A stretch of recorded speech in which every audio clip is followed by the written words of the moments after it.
Uno degli argomenti più discussi in queste ore è quello che riguarda i congiunti fuori comune. La preoccupazione infatti è che nelle zone rosse e arancioni, come lo è la Sicilia, non ci si possa incontrare con i congiunti che non abitano nello stesso comune. È dunque il caso di chi vive separato dai genitori o dai fidanzati e chiarimenti non sono ancora arrivati nemmeno nel caso dei genitori separati dai figli, anche se in questo caso, se come nel primo lockdown, le visite dovrebbero essere consentite sull'autocertificazione. Si potrebbe così indicare come motivazione una situazione di necessità, la necessità di vedere i propri figli appunto.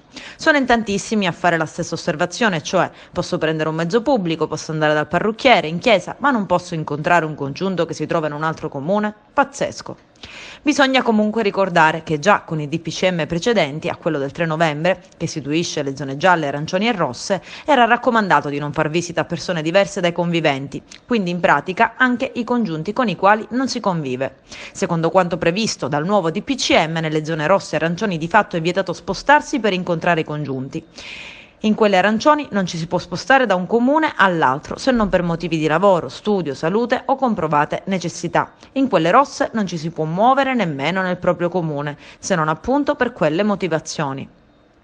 C'è chi fa un vero e proprio appello al Premier Conte affinché renda possibili le visite agli affetti stabili in questo periodo così difficile.